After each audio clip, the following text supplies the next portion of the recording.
O nagulat ka, sumipa na naman pataas ang gold. Bakit? Bakit ka nagulat? Hindi ka siguro nagbabasa ng news. So kanina, nagkaroon tayo ng CPI. CPI means Consumer Price Index. So ito ay measurement kung gaano kabilis or kabagal tumataas yung presyo ng mga bilihin at mga services. Tulad ng pagkain, renta, kuryente, pamasahe, and kung ano na pa. So kumbaga, ang CPI ay sukatan ng inflation. So ngayon, bakit mahalaga ang CPI? Kita kasi yan, pag mataas yung CPI, mabilis ang pagtaas ng mga presyo. So meaning, mataas ang inflation. Kapag mababa naman yung CPI, syempre controlled yung prices, and mas mahina yung inflation. So yan, silipin natin ngayon itong So meron tayong core CPI, meron din tayong CPI. Pinagkaiba niyan, yung core CPI, hindi kasama dito yung food and energy. Sa CPI, kasama yung food and energy. Pero itong core CPI, mas ito yung tinitignan actually ng Fed. Yan, yung core CPI. So ngayon, the result was, ayan, previously, 0.2 siya, nag-forecast ng 0.3, pero yung naging resulta is 0.2. So the question is this better than expected or worse than expected? So this is worse than expected actually. However, since inflation to, this is better than expected.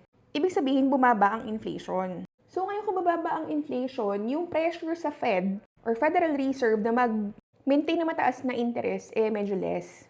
That is why, kapag ang interest rate mas mababa, syempre, bumabagsak ang USD. Or nag-weaken siya. Syempre, kapag weak ang USD, alam niyo namang nangyayari sa gold. Syempre, gold goes up. And that is the ultimate reason why gold was pulled up.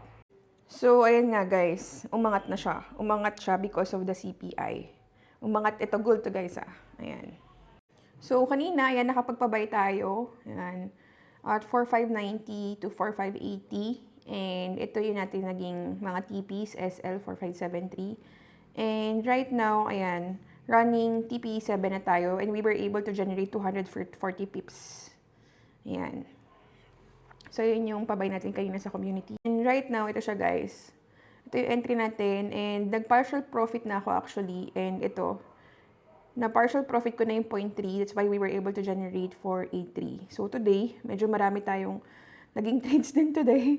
Pero right now, we have a total of $2,773 na profit. And of course, mayroon din tayo running dito siya na $7,400.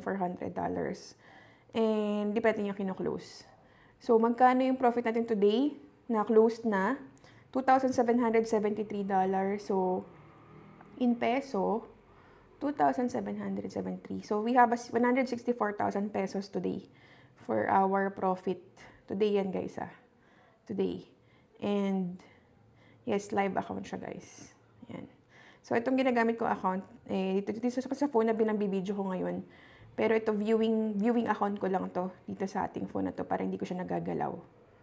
So, ayan siya, guys. Ngayon, naka-open pa rin siya. Ayan, may open trade pa rin ako. And yung mga trades natin, ayan, meron pa tayong mga trades sa ilalim na iniwan. Pero mababang lot size lang naman yan. That's for our position trades. Yan.